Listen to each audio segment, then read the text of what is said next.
is just a photo, right? Well, not always.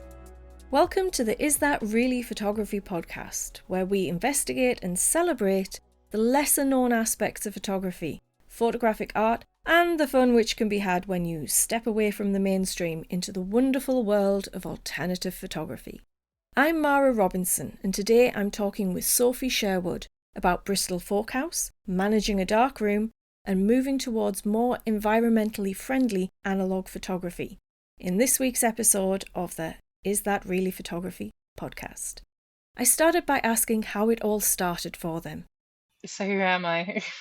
I'm Sophie Sherwood, and I'm an artist. I don't call myself a photographer anymore because I do alternative processes and darkroom manager of Bristol Folkhouse. And how did I get into photography? Well, I guess my nan, it was when I was growing up, she was sort of taking photos with a point and shoot, and her stuff is like really good.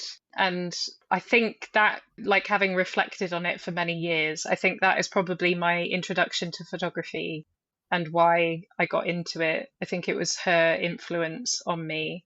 Although she wasn't using sort of like very advanced cameras, it was still kind of her photographic eye that I don't think I've adopted, maybe, but like, yeah, definitely was influenced by and sort of noticed. So, yeah. Am I right that you actually used or were inspired or worked with somehow your nan's images as part of your degree? Yeah, so part of my MA at UE, I used her photographic archive. I think I had a sit down with Claire Strand, and she was kind of looking over what I was sort of proposing. I had a number of different projects and different avenues that I could go down. And she kind of pointed out that my nan's archive stuff was kind of the most interesting to her. So I just kind of went with that. Yeah, just decided to. I think I scanned in a whole bunch of images, not really knowing what to do with it. She's got like just boxes and boxes full of, those like very old fashioned photography albums. So there was just a plethora of material there to like try out and mess around with. So yeah, I just decided to have a go with it.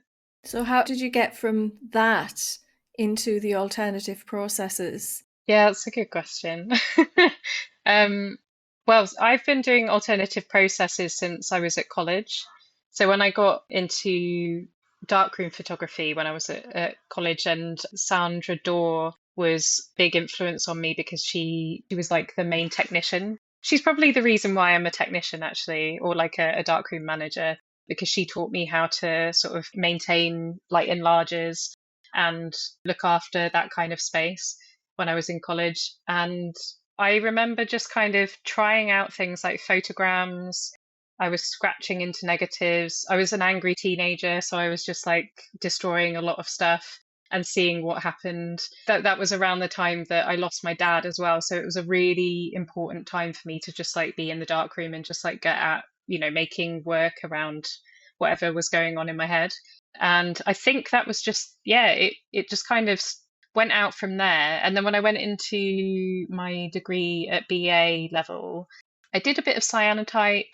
I did mostly lomographic stuff, and then it just kind of petered out, and I sort of went into proper photography. And then when the pandemic hit, it was kind of a time for me to sort of reevaluate and think about what it is that I wanted to do with my photography. And that's when sort of homemade photography processes, analog stuff like lumen printing, anthrotypes, chemigrams, that kind of stuff, that came into play again. It all sort of came back to me and I started experimenting with it more.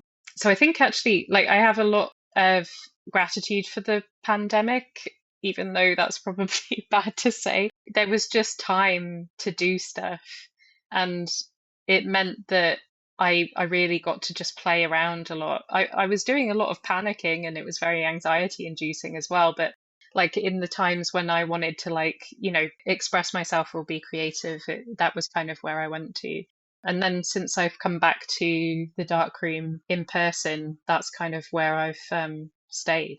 I know what you mean about the pandemic. A lot of my friends were like, "Oh, what should we do? What should we do? What should we do?" And I just went, "See you in 3 months. Bye." And I disappeared into my dark room because I have one at home. And I just happily stayed Nice. in there. The only person who wasn't happy about that was the cat because he wasn't allowed in with me, and he thought that was Yeah. terribly unfair. You've mentioned all these different processes, and one of the things when I look at your website and I look at your work that really stands out is that a lot of people often pick on maybe one or two processes and they hone right in on those, whereas you've really explored a lot of different processes, which firstly, woman after my own heart, because I love doing that as well, but secondly, I think it's actually more unusual than what we think. Yeah, I think something that I've noticed about my work, I guess since the very beginning, really, is that I like to combine and layer up processes.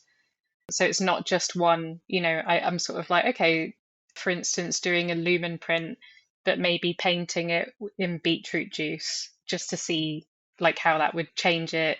And so like I'm doing a lumen print, but an anthotype at the same time.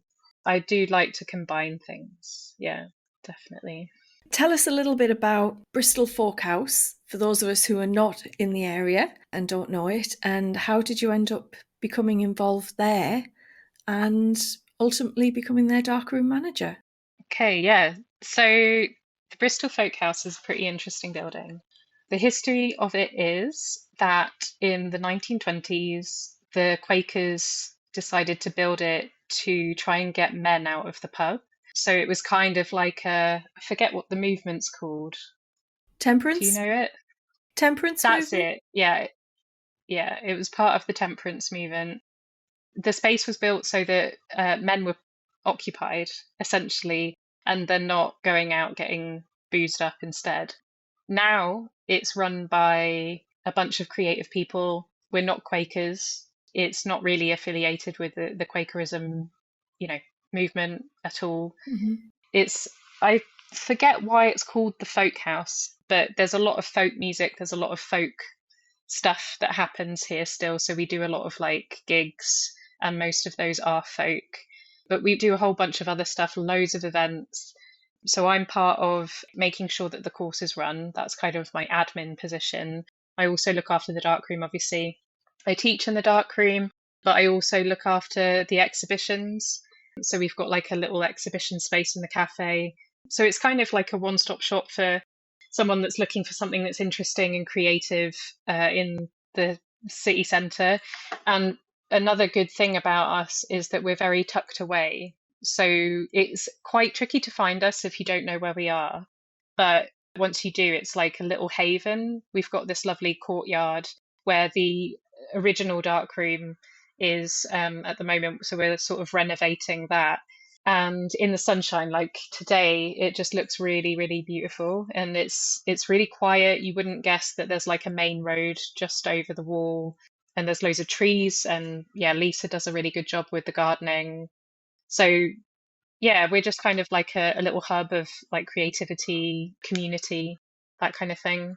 And how I got involved with it was, so I moved to Bristol, and it was a bit of a stressful start for me. I got evicted from my first house. Oh no. So I was kind of a little bit, yeah, I was a bit at loss with what to do with myself for quite a long time. And I'd done my BA a few years previous, and I think I had sort of felt a bit disconnected to photography, but I wanted to sort of like get into something, and I saw that there was dark rooms in the city centre. So I thought, okay, I'm just gonna like email them and see, because they had like business cards everywhere.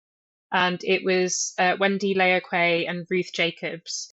And they were just on the brink of starting up the Real Photography Company with Justin Quinnell, the pinhole photographer, and amongst other things.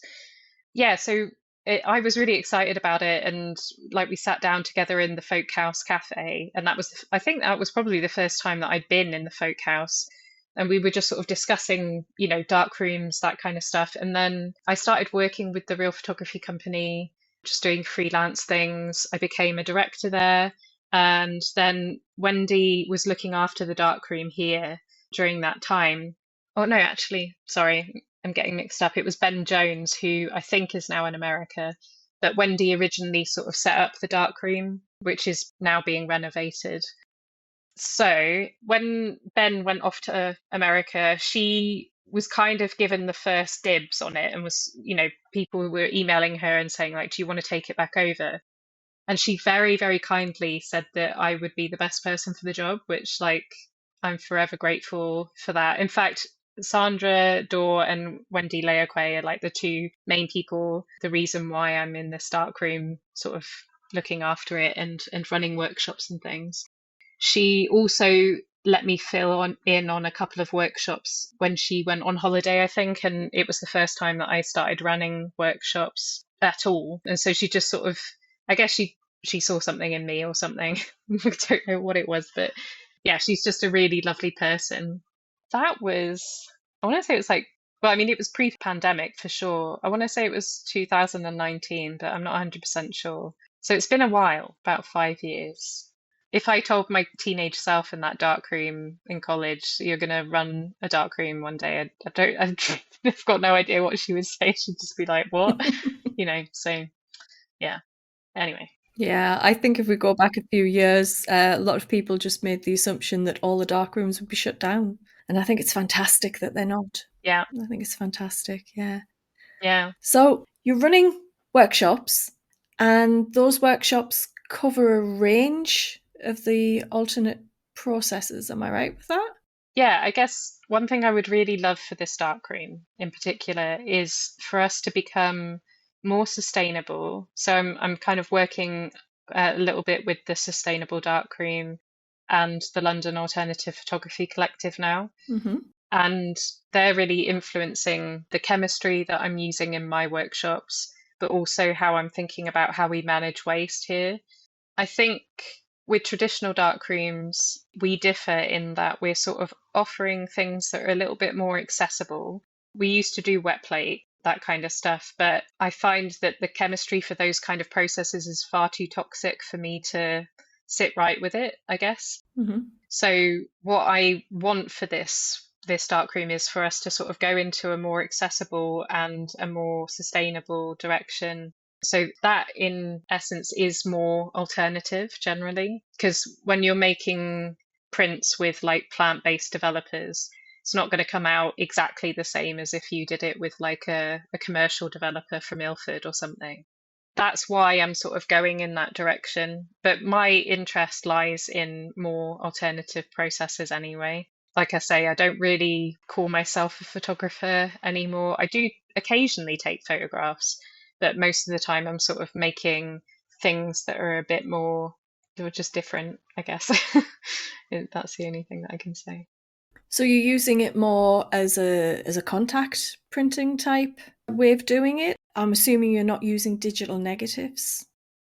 We do digital negatives here, but in my stuff, mostly it's about the science and like making things that are not really photographs, so maybe not even using negatives at all. I've started going into things like using scanner images as a Mm-hmm. way of making digital negatives, and then just like I was saying before, like layering up and stuff like that. But generally, I would probably just do chemigrams. I don't know if you've done chemigrams before. It's not something that I personally do. If you had somebody like me who's got some experience within the alternate processes, but would like to start considering that sustainability, what would you say would be the place to start on that journey? Well, that's a really good question. Yeah, I'm like, cool. I think if you're already doing cyanotypes and lumen prints, so lumen printing goes really well with chemigrams. So you can use your lumen prints and just layer on top with a chemigram process, which essentially is just adding chemistry in select areas and just kind of messing around with the composition, that kind of thing. And then there's also, if you've done cyanotypes, then I don't know if you've tried salt printing, because that's kind of like a similar sort of thing. So I guess those two things would be kind of my next step up if I was going to suggest it to you personally. We've just had a workshop in watergrams. I don't know if you've tried that. I have never even heard of a watergram. What is a watergram? Basically, it's like you put the photographic paper in water and then you use a flash, and the movement of the water creates ripples and like lovely textures. You've probably seen them. Yeah, I've never heard them described as a watergram before, though. Sorry, I'm getting distracted by the sustainability thing because it's been something that I've been looking at myself. Yeah, that's fine. So you mentioned plant-based developers, etc. Yeah. Could you elaborate on those a little bit? Yeah. Okay. So I use, have you heard of Caffeinol before? Yes. I've never used it, but I've heard of it. Well, this is a good time to check into it actually, Mhm. because the Sustainable Darkroom has just released a book from Andres Pardo, who is like a wizard in all things chemistry and photography. In his book, he sort of talks about the history and the progression of how the Sustainable Darkroom started using plant-based developers, and it started with Caffeinol. So it's the basic principle is that you have soda crystals, vitamin C tablets, and then some kind of polyphenol. And a polyphenol is something that's in most plant matter, but it will be in varying degrees. So there's certain plants that will work better than others. Ones that I've used every year, even though I'm sure that I've pulled up all of them in my garden, potato plants sprout. So I've just got like an abundance of potato plants every year, which is nice. But I've used the leaves in that, and they've worked pretty well. What else? Mint as well is meant to work really well. I've heard that matcha tea, that can Mhm. work. So I don't know if there's a correlation between this, but anything that's kind of a little bit smelly, so things like herbs, usually work quite well, but don't quote me on that. So I'll cut that bit out, shall I? Yeah. I mean that's kind of what I'm noticing anyway. I'm part of the Discord on the Sustainable Darkroom, and it means that like I get messages from people that are trying out all sorts of different developers, and it's really useful. It's like a massive resource. So if you wanted to get more into sustainable photography, I would recommend like joining. They've got like some kind of subscription service on Patreon, and then that means that you literally just kind of put questions to them, and mostly people will just like reply and respond. That's mostly what I do. My next one is going to be tea. I've got a whole bunch of old tea that I'm chucking out from my tea cupboard at home, and I don't know about you, but like I'm just like I can't bear to chuck away things. I just Yeah. really have find it quite hard. So especially when it's something like food or something that might be useful for photographic processes anyway. That's my next project. Go through my bag of tea and see what happens with it, see how it works with photographic mediums and things. Have you experimented with using the teas to tone cyanotypes? Because a few years ago, it was an awful day. The doctors told me I had to give up caffeine. It was like the end of the Oh no. world. It was the end of civilization as we know it type thing. And I had loads of different teas because I love tea.